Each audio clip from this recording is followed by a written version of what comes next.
Masih bersama kami di Sapa Indonesia Siang, kami masih bersiaran langsung di Kompleks Parlemen Senayan Jakarta dalam suasana pelantikan anggota MPR, DPR, dan DPD periode 2024-2029. Saya masih berbincang bersama dengan Yunarto Wijaya dari Carta Politika. Mas Toto, ngomongin soal tadi ya, masalah artis bergabung jadi anggota parlemen. Kalau yang Anda lihat di periode sebelumnya, catatan-catatan apa yang Anda rasa kok kayaknya kurang greget ya kerja-kerja wakil rakyat dari kalangan selebritas ini? Saya tidak mengatakan lebih buruk ya, tetapi tidak terdengar. Mereka seperti tenggelam, sama seperti anggota DPR lain yang seringkali akhirnya dikritik. Padahal kan kalau kita berbicara mengenai tadi, bagaimana kemampuan mereka berkomunikasi, baik dalam konteks ketika berbicara di floor DPR, atau dalam konteks berinteraksi dengan masyarakat, mereka punya keunggulan di situ loh. Mereka lebih bisa diterima oleh masyarakat. Mereka kemudian lebih bisa berkomunikasi. Nah, yang kita lihat tadi sepertinya melempem akhirnya. Dan itu bukan hanya terjadi dalam konteks DPR. Dalam konteks fungsi eksekutif ketika mereka menjadi kepala daerah, kita menemukan hal yang sama. Artinya apa? Ada budaya di organisasi yang membuat siapapun yang jadi, mau itu penyanyi, mau itu aktivis, mau itu bintang film, mereka tenggelam dalam situasi yang menyebabkan mereka malah menjadi lebih diam dibandingkan ketika mereka sebelum menjadi pejabat. Terbawa arus untuk tadi bersuaranya itu ketika menunggu instruksi Ibu Ketua Umum saja. Saya tidak mengatakan bahwa kemudian mereka harus mendikotomikan dirinya berbeda dengan partai, tidak juga. Tapi anggota DPR yang berhasil itu kan adalah anggota DPR yang ketika tetap kemudian ada dalam garis ideologi partai, tapi juga bisa memberikan masukan kepada partainya bahwa kebijakan-kebijakan harus sesuai dengan aspirasi masyarakat. Artinya apa? Tugas paling utama itu turun, dengerin masyarakat, berkomunikasi, dan tadi kalau masuk ke pertanyaan pesohor, mereka yang harusnya menjadi garda terdepan, ngajarin tuh anggota-anggota DPR yang bukan pesohor, yang jarang berkomunikasi dengan masyarakat untuk melakukan hal tersebut. So, apa tolok ukur yang bisa kita tetapkan dari sekarang untuk mereka-mereka yang baru, terutama dari kalangan pesohor ini? Karena kan banyak asumsi yang muncul saat pemilihan itu ya sebetulnya ya biar menarik atensi untuk memilih partai yang kemarin saat pemilihan ini bisa dapat suara lah ibaratnya begitu. Ya. Tapi saat mereka terpilih, mereka sudah bekerja secara resmi mulai hari ini. Tolok ukur apa yang bisa kita lihat dari sekarang sehingga kita bisa tagih itu? Kalau menurut saya simpel ya. Misalnya buat para pesohor, ketika mereka punya kemampuan komunikasi lebih, mereka harusnya pertama kali menunjukkan sebagai anggota DPR yang bisa membuat pelaporan dari kegiatan mereka baik di floor DPR ataupun terhadap konstituen, website, lalu kemudian sosmed. Isinya jangan cuma makan bakso misalnya ketika bicara di sosmed, tapi bicara betul-betul mengenai laporan pertanggungjawaban dari banyaknya kegiatan. Mas, kalau kita lihat itu kegiatan itu sebenarnya banyak sekali loh di DPR. Misalnya ada 1.356 RDP, 1.063 rapat kerja. Berapa banyak yang orang ketahui lewat akun sosmed masing-masing DPR? Apa hasil dari raker? Apa hasil dari RDP? Apakah tidak pernah ada anggota DPR yang melakukan itu? Ahok, Basuki Cahayapurnama pernah melakukan itu. Jadi dia punya website BTP, tulisannya saya lupa singkatannya, bersih, transparan, dan apa gitu P-nya ya, sesuai dengan singkatan namanya. Di situ tertera semua laporan kegiatan-kegiatan penggunaan uang reses. Itu yang harusnya bisa ditunjukkan. Sehingga ketika masuk ke pertanyaan Mas Tifal tadi, tolak ukurnya apa? Harusnya dari situ. Bahwa mereka bisa melaporkan uang yang saya pakai untuk ngapain aja. Oke, saya pernah keluar negeri, kunjungan luar negeri. Tapi supaya tidak dilihat negatif, di luar negeri itu saya melakukan ini loh. Fungsinya seperti ini loh. Gunanya buat DPR dan komisi yang saya kemudian tempati seperti ini loh. Itu yang tidak pernah ada. Dan harusnya para pesohor ini bisa mencontohkan bagaimana pertanggungjawaban dari apa yang mereka kerjakan secara transparan dan terbuka kepada publik melalui berbagai macam instrumen yang kita sudah miliki. Di Carta Politika, sampai yang terakhir kali mungkin dipahami atau dibaca risetnya begitu, bagaimana tangkapan publik terhadap sosok-sosok artis yang menjadi bagian dari DPR, MPR, dan DPD ini? Apakah bisa dikatakan naik, turun, stagnan, atau malah ada hal-hal kritis lain yang sebetulnya harus dicermati? Kalau pertanyaannya kita ajukan pada masa kampanye, euforia terhadap para pesohor ini tetap lebih besar. Kenapa? Karena biar bagaimanapun mereka pernah punya jasa terhadap halayak. Walaupun jasanya menghibur, menyenangkan halayak, dengan tampilan-tampilan di televisi, di radio, dan lain-lain. Tetapi ketika kita tanyakan kepercayaan publik, dalam konteks ketika mereka sudah jadi anggota DPR, stuck. Artinya kan modal mereka udah jauh lebih besar. Orang euforia tetap. Saya tahu nih lucu kalau lagi muncul di TV. Nyanyinya enak. Lalu kemudian orangnya rendah hati ya ketika masuk infotainment dan segala macam. Tapi ketika kita uji dalam kapasitas kerja mereka sebagai anggota DPR, euforia itu menjadi hilang. Itu yang harusnya kan jadi sebuah tolok ukur dan sebuah indikator yang harusnya tamparan ya, bahwa yang namanya para pesohor ini modalnya lebih besar. Kalau sampai ketika jadi anggota DPR lebih punya uang lo buat berkiprah, lebih punya modal untuk berkiprah, ada uang reses, ada hal-hal yang bisa dibagikan dari program sebagai anggota DPR. Tapi kemudian euforianya malah menjadi hilang, artinya kerja mereka lebih buruk dibandingkan yang non pesohor.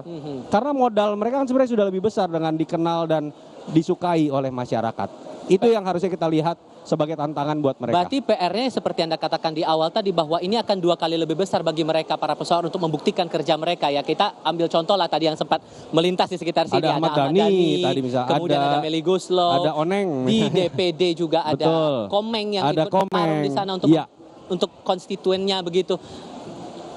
So, apa pesan Anda mungkin yang harus betul-betul dikerjakanlah dari hari pertama ini deh kalau gitu untuk mereka-mereka ini? Ya, saya berharap pada para pesohor ini mereka harusnya lebih tidak punya beban. Mereka kan berasal betul-betul dari rakyat dan ketika udah terpilih harusnya untuk rakyat. Karena mereka sebetulnya bisa terpilih modalnya kan karena popularitas. Itu nggak bisa dipungkiri. Popularitas itu kan didapatkan dari apa yang mereka lakukan selama ini terhadap masyarakat. Dengan menghibur mereka, karya seni yang mereka buat. Jadi kehadiran mereka itu jasa pertama yang harus mereka ingat itu bukan ketika partai mau menempatkan mereka menjadi caleg. Tetapi dikarenakan popularitas yang dimiliki oleh rakyat, bahkan mereka dimanfaatkan oleh partai nih untuk kemudian jadi vote getters, sehingga bisa menambah suara, sehingga sebuah partai bisa mendapatkan kursi di dapil tersebut. Kan mereka dimanfaatkan. Iya. Jadi ketika mereka jadi, harusnya rasa terima kasihnya pertama jangan ke partai dulu, kepada rakyat tadi yang secara tidak langsung udah membuat mereka duduk di kursi konstituen. Dan kalau mereka lakukan itu, partai juga akan seneng kok. Ketika ada image positif yang didapatkan oleh para pesohor ini, euforia itu tetap bisa dipelihara, image partai juga yang akan menjadi bagus. Terlebih nanti saat penugasan di komisi masing-masing, entah itu Betul. sesuai atau tidak dengan keinginan mereka mungkin. Karena kan Betul. ada beberapa suara juga yang kalau kita tangkap saat mereka di masa kampanye, rata-rata kan kalau dari kalangan-kalangan pesohor ini pasti ingin memajukan masalah kebudayaan. Ya, Komisi 10 Di Komisi misalnya. 10 itu kan Ya. jadi area tugasnya begitu. Ya. Tapi kan saat itu tidak terjadi, keinginan mereka itu tidak sesuai dengan harapan kerja di realitanya di lapangan, tentu kan ini akan jadi pertanyaan baru lagi. Ini beneran bisa kerja atau enggak nih kan gitu jadinya. Saya melihat tapi tidak serta-merta kita harus mendorong para pesohor ini masuk di Komisi 10 hanya karena mereka pekerja seni harusnya masuk di Komisi 10. Kita harus menarik mereka di belakangnya. Contoh, Once.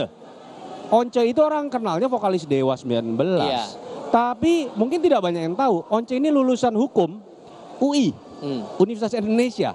Artinya bukan tidak mungkin kenapa Once tidak meneruskan ilmu dan pengalamannya di bidang hukum, dia masuk di Komisi 3. Sehingga kemudian selain kapasitas dia yang menghibur yang sudah terbukti ketika dia menjadi vokalis bisa disalurkan dalam konteks fungsi komunikasi di konstituen dan di floor DPR, tapi kapasitas keilmuannya sebagai sarjana hukum juga bisa muncul. Kalau itu terjadi malah lebih kaya nih.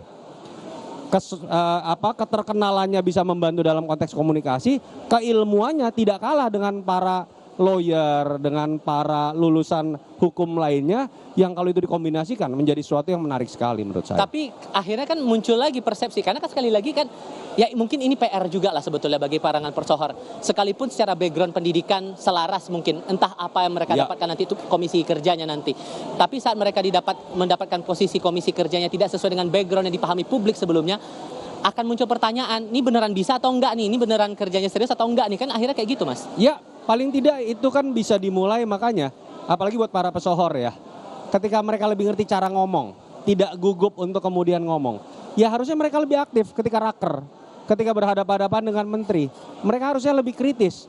Apalagi kalau dulu mereka ngomong nggak ada tenaga ahlinya loh. Iya. Sekarang tenaga ahlinya udah nyiapin bahan kan. Sampai yang namanya pesohor di rapat-rapat komisi nggak aktif, nggak kritis, menurut saya keterlaluan. Karena negara sudah menyiapkan tenaga ahli untuk memberikan substansi materi, kemampuan mereka sebelum menjadi DPR itu sudah melatih mereka secara komunikatif. Sehingga kalau mereka tidak lebih aktif dan tidak lebih pintar dan tidak lebih kritis dibandingkan yang non-pesohor, menurut saya keterlaluan. Dan ini pasti harusnya didukung juga dengan fraksi-fraksi masing-masing partai untuk bisa membantu kerja-kerja mereka ini kan? Ya, sudah pasti. Bagaimana juga kemudian kalau kita lihat dari kalangan yang lain? Oke, masih ada yang baru-baru. Oke, mereka dengan segala background generasi dan yang lain-lain secara latar belakang begitu. Tapi kan masih banyak PR-PR masalah legislasi yang juga masih terutang lah dalam tanda kutip dari yang periode sebelumnya. Anggap kita ambil contoh rancangan undang-undang perampasan aset, rancangan undang-undang PPRT dan masih banyak lagi. Seberapa yakin kita bisa menaruh optimisme ke mereka bahwa ini regulasi yang terhutang itu bisa diselesaikan di periode ini, Mas? Ya, pertama catatan ya, Mas. Jadi kalau dibanggakan DPR kemarin misalnya menyelesaikan 225 undang-undang. Tapi harus jadi catatan nih.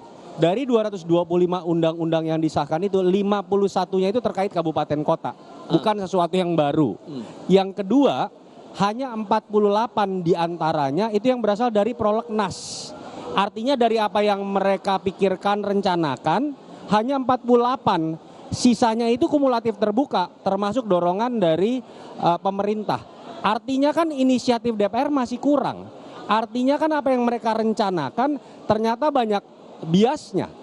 Dan itu yang menurut saya lagi-lagi dimulai harus dari partai. Bagaimana misalnya fraksi per 3 bulan itu melakukan berkala ya, seperti sebuah emiten itu kan per trimester kan atau per kuartal itu kan memberikan laporan. Mereka fokus saja pada prolegnas dalam 5 tahun ke depan, dalam setahun ke depan, apa yang mereka harus selesaikan. Fokus itu dulu, jangan tiba-tiba udah masuk undang-undang baru lagi atau rancangan undang-undang baru lagi. Kalau setiap partai melakukan itu, menurut saya kualitas dari undang-undang, pencapaian secara kuantitatif dari undang-undang, dan kesesuaian antara rencana dengan yang akhirnya diundang-undangkan, itu kemudian bisa terlaksana. Termasuk undang-undang yang banyak disorot oleh publik, misalnya RUU perampasan aset.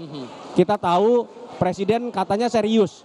Padahal kalau presiden kemarin serius, tinggal dia perintahkan Kim dan Kim Plus yang katanya di bawah presiden ya secara politik, ketok palu pasti menang kok dalam pemilihan suara. Jadi ini semua menurut saya hanya masalah political will saja. Walaupun dinamikanya 8+1, satu ini pun masih potensial untuk bergabung ke 8 gitu untuk itu koalisi. tadi apalagi sudah +1. Katakanlah mayoritas nanti adalah pendukung pemerintah.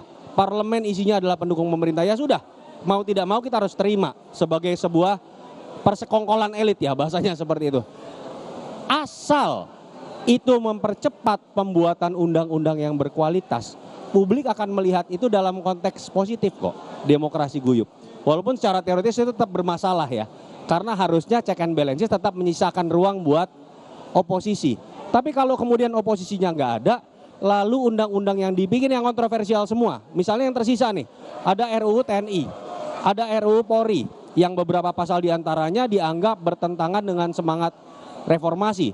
Lalu kalau kemudian DPR baru yang diselesaikan hal-hal yang kontroversial seperti itu, ya jangan salahkan kalau kemudian kita sudah bisa menerka, lagi-lagi DPR akan terjerembab pada kepercayaan publik posisi buncit seperti yang terjadi pada periode sebelum. Bakal terulang nggak momen-momen revisi undang-undang berjalan secara kilat, momen-momen undang-undang direvisi dalam waktu yang cepat untuk periode sekarang ini, membaca dari sosok-sosok tokoh-tokoh yang mengisi parlemen kita? Selama koalisi marwahnya itu masih pada konteks berbagi kepentingan, berbagi jabatan. Dan nanti indikasinya bisa kita lihat nih, apakah kabinet ini isinya hanya bagi-bagi, hanya kemudian menerima apa yang diinginkan oleh masing-masing partai, presiden hanya memberikan cek kosong menerima siapa saja yang diajukan oleh masing-masing partai. Artinya di parlemen akan ada pola yang seperti itu juga, bahwa undang-undang yang akan diprioritaskan adalah undang-undang yang sesuai kepentingan mereka saja. Dan ketika itu yang terjadi, mereka akan menganaktirikan aspirasi dari masyarakat. Kalau itu yang terjadi, proses pembuatan undang-undang pasti akan kilat, tertutup dan kontroversial seperti yang kita lihat terjadi misalnya pada saat Undang-Undang Minerba, Undang-Undang Cipta Kerja, seperti yang kemarin kita terjadi dan menjadi pusat kritik dari masyarakat dan teman-teman LSM. Sebelum terlupa, saya mau coba singgung masalah komisi. Ya. Karena kan ini juga menarik. Beberapa kali pimpinan DPR bilang bahwa komisi jumlah kemungkinan bakal bertambah, Ya. tapi itu masih membaca lagi dinamika penyusunan atau struktur kabinet oleh Ya. pemerintahan baru nantinya. Menurut Anda, penentuan komisi jumlahnya akan bertambah atau tetap ini bakal sedinamis apa nanti ya? Ya, itu tadi sudah disebutkan ya, bahwa dia akan bergantung pada keputusan terakhir Presiden terpilih dalam hal ini Prabowo Subianto, apakah betul akan membuat kabinetnya lebih gemuk. Artinya ketika kabinet gemuk, nomenklatur itu akan berubah banyak. Misalnya akan ada upaya pemisahan antara pendidikan dasar menengah dengan pendidikan tinggi dan ristek. Misalnya akan ada pemisahan antara PUPR dengan perumahan rakyat, misalnya PU dengan perumahan rakyat misalnya, dan beberapa sektor yang lain. Kalau itu yang terjadi, memang sepertinya kan diarahkan menjadi justifikasi dari harus lebih diperbanyaknya juga komisi. Padahal menurut saya tidak perlu. Ketika berbicara misalnya mengenai PUPR, katakanlah dipisah. Loh, itu kan tetap masuk di Komisi 5. Kenapa harus diperbanyak komisinya? Karena ketika diperbanyak komisinya, indikasinya lebih kepada supaya partai-partai mendapatkan jatah pimpinan AKD lebih banyak saja. Nah, kalau itu yang terjadi, ya bukan hanya memperumit ruang komunikasi antara pemerintah dengan komisi yang jumlahnya lebih banyak, tapi kita akan melihat yaitu tadi bahwa DPR hanya turunan dari bagi-bagi kepentingan dan jabatan di antara partai-partai. Oke, perspektif ini yang harapannya bisa digali Semoga lagi. saya salah. Tentu ini catatan-catatan kritis ini kita harapkan bisa dipelajari betul oleh periode berikutnya untuk parlemen ini. Mas Toto, saya terima kasih banyak ya. Terima kasih. Sudah berbagi perspektif bersama kami. Dan untuk Anda saudara, kami masih akan menggali lagi banyak perspektif terutama untuk anggota-anggota parlemen baru di Kompleks Parlemen Senayan Jakarta. Tetap di Sapa Indonesia Siang.